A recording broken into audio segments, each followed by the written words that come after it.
Hi, I'm Dr. Patton, and I'm going to talk to you about the class that you're taking, which is 375 Speech Science. This is actually a pretty fun class, so you'll see why I say that in a second. But first, I will tell you a little bit about me. Um, so, these first 2 points go over much better in an in person class because a lot of people are from Arizona. Um, but was born in Mesa. Most of you probably don't know what that is. It's a city around Phoenix. And then I graduated from Hamilton, which is in Chandler, which is another city around Phoenix. And then this is a little more pertinent. After high school, I went to ASU where I got my bachelor's, then I got a master's, and then I got a PhD from there as well. Now I work there, obviously. Um, my degree, my PhD, is in cognitive science, which is basically it's a branch of psychology that combines a little bit of psychology, a lot of biology, physics, math, and statistics together.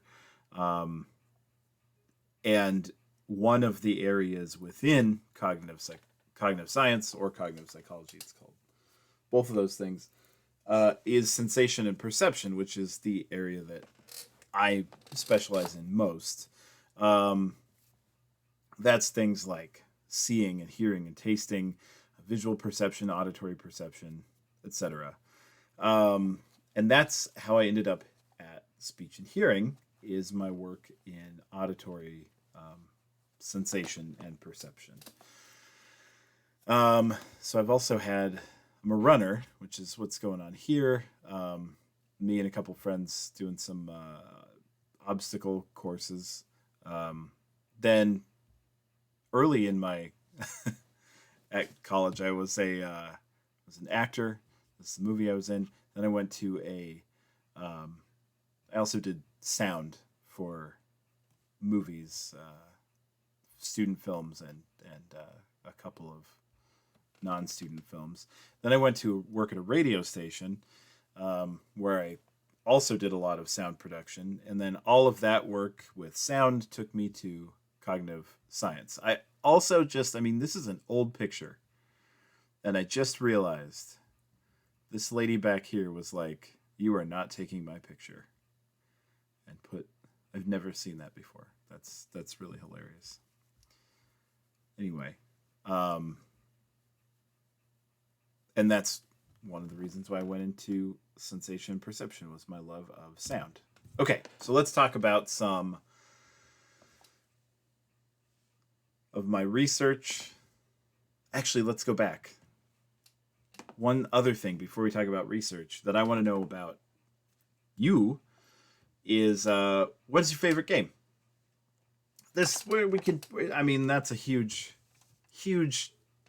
topic, right? This could be a board game. It could be a video game. It could be a sport if you don't play any of those other things.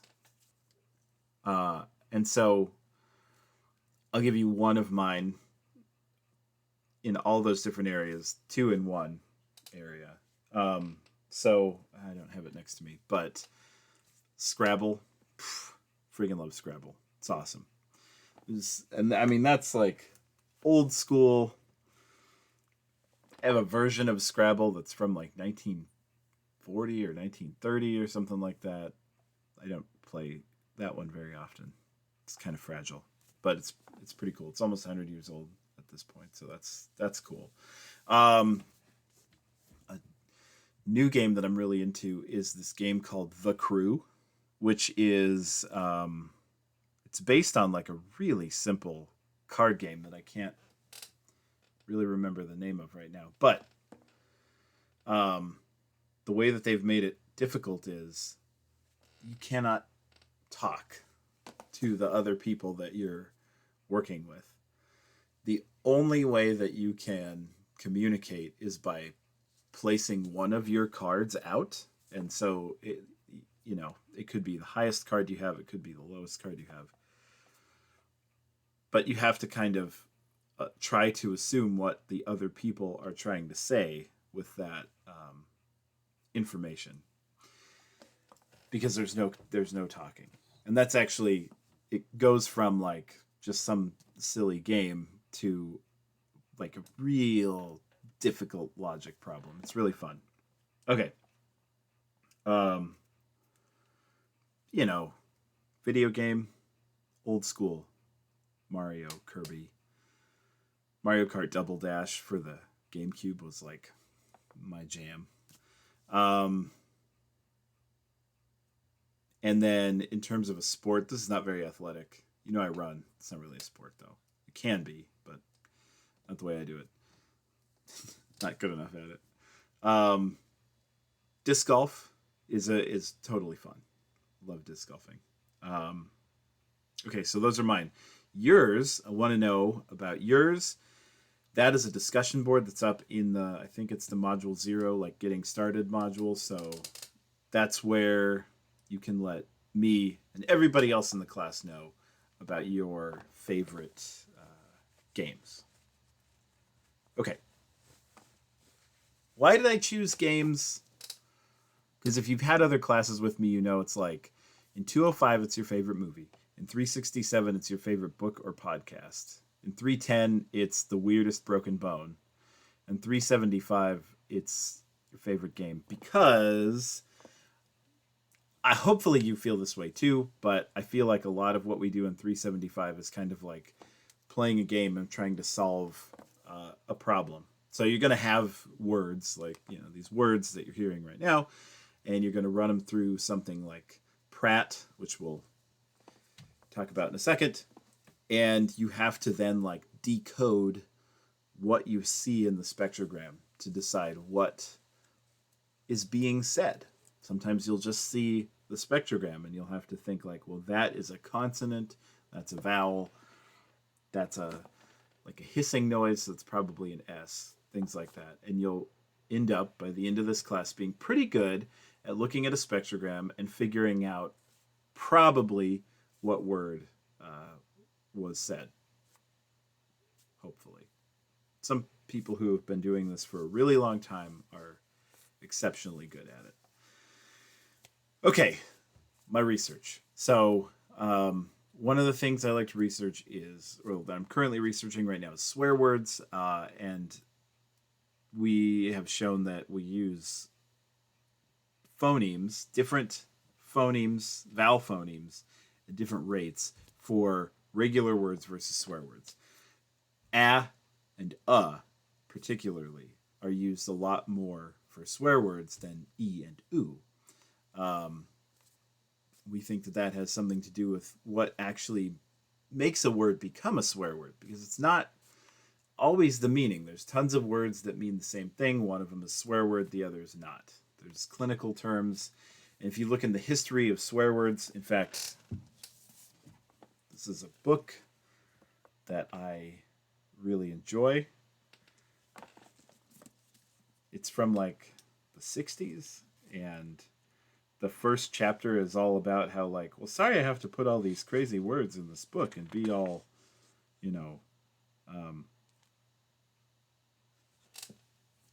uncouth. And then the next chapter after that is like, here's some crazy words, and then he just starts listing a bunch of. Anyway, it's all the etymology of all your like choicest of choice swear words. And one of the things that you discover when you look at something like that is most swear words did not start out as swear words. They started out as words and became swear words. How did a word become a swear word? Well, the assumption is it has something to do with the phoneme that's in it and our perception of that vowel phoneme sound. Is a little bit lower energy than other ones. A is actually one of the most dissonant phonemes that we have. It is the most dissonant phoneme of the 12 vowel phonemes. 12, 13, depending on who you're asking. Vowel phonemes that we have. So, we're about ready to publish that paper. Another thing that I've looked at recently, actually got 2 or 3 papers on this, is the talking drum. the Doon Doon talking drum. And actually, I might show you some spectrograms of the Doon Doon talking drum in this class, because you'll have the knowledge to understand what you're looking at and how the Doon Doon actually replicates speech. Essentially, that's what our papers are looking at. Are this drum, which can modulate not only in time, like like a normal drum, it can also modulate its pitch. So it's like boom, boom, boom, boom, boom, boom, boom, which is awesome.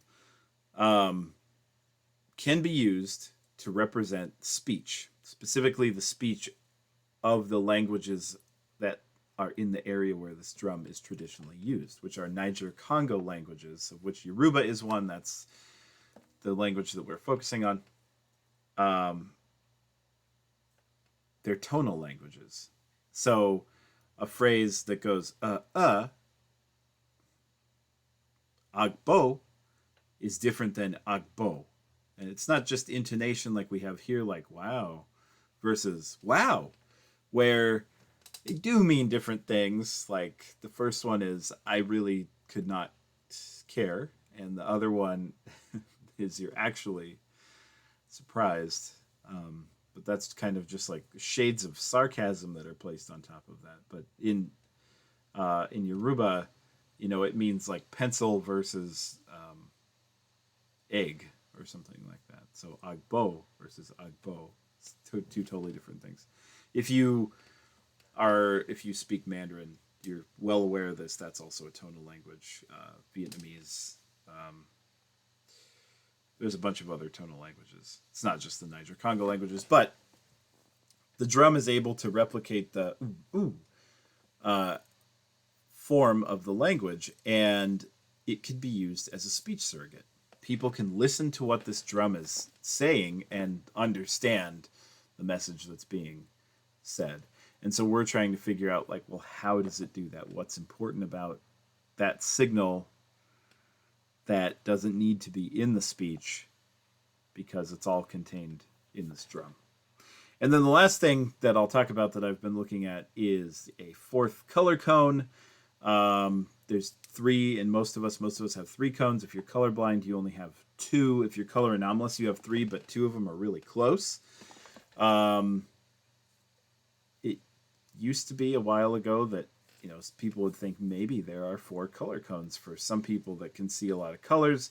That idea was kind of thought of as almost a pseudoscientific idea. They're like, no, there's not 4 cones. It's ridiculous. And with the advent of genetic testing, we found out that some people actually do have 4 cones. And so what I'm working on is trying to figure out where exactly is the 4th cone in terms of color. Like, what is it maximally sensitive to? Is it the same for everyone? What's the range? Who has these? There's theories about who has them, and we're using those theories to identify members of the population that might be tetrachromats, but we're not 100% sure that the theory is right. It's not been tested. But if you are a woman who has male relatives who are colorblind, but you are not, you should send me an email, because it's possible that you are more likely to be a tetrachromat. It's still really rare, but you could be. Okay, let's go on and talk about the class. In this class, there's 4 exams, not 5. What am I talking about? There's 4 exams. Sorry about that. There are 4 exams, not 5. Lowest one is dropped. They're all going to be completed online. They're broken into 2 different parts. So there's a multiple choice portion and a hand calculation part. So there are going to be some calculations that you have to do in the class. I walk you through them. I have math reviews and stuff like that. I've got some Excel sheets that you can download that'll like update with new questions every time, and you can just like use that to practice the hand calculations that you have to do. They're not difficult. Off the top of my head, most difficult thing you're going to have to do is multiply and divide. I don't even think you're raising anything to a power. But maybe. I don't think so, but maybe. So it's not difficult. It's just formulas you have to know how to use and then solve the question. You'll do fine. I know that seems scary, but you'll do fine. There's a lot of scaffolding. You'll be okay. So 4 exams, lowest one is dropped. Your last exam is a cumulative final. But here's the deal. If you totally screw up on your first exam, that's okay, because the lowest one is dropped. You can do really well on exams 2, 3, and 4, and you're fine. If you do really well on exams 1, 2, and 3, that means you don't have to even take the 4th one. It would go in as a 0, but then the lowest one's dropped, so it goes away. So it's like you don't have to take the final. So shoot for doing really well on your first 3, and then you don't take the final. But if you make a mistake, if you screw up, it's not going to ruin your grade. One bad exam is not going to ruin your grade. There are also 8 quizzes. The quizzes, you get 2 attempts. The first attempt, I want you to go through, treat it like an exam. Don't use your notes. By the way, the exams are closed book. You can't use your notes on the multiple choice portion. It's going to be a Respondus lockdown browser. You'll have to do a room check. It's all going to have to come from your brain. For the hand calculations, you can use your notes. You can use calculators. You can use whatever you need to use. It's a lot harder to cheat with hand calculations, so, that makes sense. Okay, so for the quizzes, the first time you go through the quiz, treat it like an exam. Don't use your notes. See what you know. That'll help you figure out gaps in your understanding of the material. The second time you go through the quiz, get 100%. Pull your notes out. Make sure you get 100%. The quizzes are there to help you. They're not another area for you to lose points. So it's to help you figure out what you need to study, and then you need to get 100% on them. Try to get 100% on them. There's 6 homeworks, but these are really short homework assignments. Really, it's just I'm going to give you an assignment to do with either Audacity or Pratt. These are programs that you will need for this class. They're free. You just have to download them on your computer. They're safe, too. And so I'll give you a file, and I'll say, what's the fundamental frequency of these 3 vowels? And you'll just have to figure out what the fundamental frequency is. Easy. Totally easy. They should all be really easy. Some of the later ones are maybe a little bit more difficult, but the first 2 or 3, you'll just fly right through them. There's also a knowledge check question after each video. It's just a question about something you saw in the video. It's 1 point. It's an easy question. You should get 100% on those. Okay, here's some information on the programs you'll need. Pratt, which is actually pronounced Prat because it's Dutch. But you know what? I'm not Dutch. I'm going to say Pratt. It's easier for my stuck-up American brain to just think of Pratt. So this is what Pratt looks like over here. The address for it is right here, https://www.fon.hum.uva.nl/Pratt/. You can also just Google Pratt. It's that simple. But this is the page you're looking for, and then depending on what you have, you can tell I use Windows because it's purple. But you probably, some of you might use Mac, so you can click on that. I doubt anybody is in the Linux, Chromebook, Raspberry Pi area, but maybe there are some real nerds in this class. I guess we'll see. Anyway, this is where you want to go. This is what it looks like. Then you know you're in the right place. Another thing that you might need is Audacity. The website is a little bit shorter for this one. It's https://www.audacityteam.org/ You can also just Google Audacity. This is what you're looking for. And then it's also available for Windows, Mac, Linux. You just click on download and download Audacity. Oh, I didn't need to go ahead yet. You also are going to want to use a calculator. So any calculator will work. This calculator will work. This is not a graphing calculator. It's just some Casio scientific calculator. Really cheap. That'll work. A graphing calculator, of course, will work. Let's see. Even like really, yeah. Here you go. This kind of cheap calculator that you get for free at places. That'll work too, because we're not doing really complex stuff here. So, it seems like this calculator is broken. Oh no, it still works. Huh, what do you know? Anyway, there, promotional calculator from a company whose logo does not exist on that calculator anymore. Okay, so get yourself a calculator. Use your phone calculator. Everybody has a calculator on their phone. That one's sophisticated enough to do the trick. You can use Excel. You know, whatever. There's a calculator on your computer too. All these are fine. Okay. Pratt is really good for, like it says, doing phonetics on computer. This is what you're going to use to like look at. Well, both of Audacity and Pratt can look at spectrograms.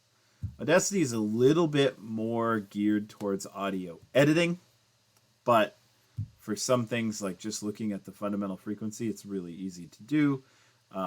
Looking at the spectral slices in Audacity is really nice. A little bit more user-friendly, I think, than Pratt. Pratt has a little bit more scientific functionality. We can do something like a signal-to-noise ratio. We can get a signal-to-noise ratio with Pratt. And we can use that to figure out how what might be wrong with someone's vocal apparatus. So there's going to be a video on how to download and use both of these, and then I'll guide you through each of the homeworks with like an example file that's similar to the one that you're going to be asked to use for your homework, but not the same. And so you'll actually see how to use it, and then you just have to do the same thing with the file that you have, and then submit your answer. Okay, extra credit. There could be extra credit. There could be research studies. In fact, I know that there's one I want you to do. There's actually probably two that I'll ask you, that I'll give you the opportunity to participate in. And if I don't have two by the end of the semester, I'll give you one other extra credit opportunity. So there will be at least 2 ways to earn extra points in the class. There could be more. So you can participate in the research and earn points, or there's alternatives. Okay. I think this is my last slide. Yeah. So the DRC, if you've had a class with me before, you know what I'm going to say about DRC and sales, but you should go to sales. I don't remember what sales stands for. I never looked this up. I always, like, how many semesters am I like, I have no idea what sales means. But DRC means Disability Resource Center. So it's vaguely the same idea as that. You should go to them in person or digitally. If you're local, go to them in person. If you want, you can also go digitally if you're local. If you're not local, go digitally. Go there, visit them if you think that you could be, if getting some sort of accommodation would be advantageous to you. There are, of course, some things that are obvious. If you can't see well, if you can't hear well, you should definitely contact sales. But there's other problems that aren't as obvious as those. If you've had a class with me, you know the story of the student that I had who, in 205, I was talking about dyslexia. And they were like, God, that sounds like me. So they went to sales and they did some tests and they found out they've been dyslexic their whole life. They were like 19 and they didn't know that in grade school that they were dyslexic. They were mildly dyslexic, so it makes sense that they didn't know. But once they were diagnosed as being dyslexic, they got extra time on their exams. They could actually read the question and slow down, and then they did really well in their classes. So that's the kind of thing that you should go to sales for. There's dyslexia, test anxiety, auditory processing disorder, misophonia, things like this. These are all things that you can talk to sales about and see if there's anything that they can do for you. And again, it never hurts to see. The only person who's ever going to know that you've done any sort of test to see if you can get an accommodation is you and the person who gives you the test at sales. I'm not notified. Your class isn't notified. Your family isn't notified. Nothing. So there's no, you shouldn't be ashamed of it. Or, you shouldn't be ashamed of it if there is something. For sure. That's just you. But you shouldn't be ashamed of thinking that there could be something and then finding out there isn't, because nobody's going to know. It's better to just go see, and then you know. If you do qualify, absolutely that could be the difference between success and failure. You find it out in this class, you are helped in this class, but then those accommodations carry through to all the rest of your classes. So if you have a suspicion, check it out. Google sales, ASU sales, or on the ASU website, search for sales. You'll find it. If you can't find it, email me. And you know what? If you do go to sales and you do end up getting some sort of accommodation, let me know. Because then I'll have a news story that I can tell people. I've been using the dyslexia one for 2 or 3 semesters now, so it's getting a little stale. Okay, that's it. Yeah, that's it. Okay, I'll talk to you soon. You'll see me probably in a few minutes if you go to the first video right away. It's an older video. I think I have longer hair, and then immediately after that I have extraordinarily short hair. It's kind of, the hair lengths in this class are nuts. Anyway, good luck. I hope that it's fun. I hope you think this is fun. You'll do fine. Don't worry about any of those calculations or anything like that, or using technology. You're going to be just fine.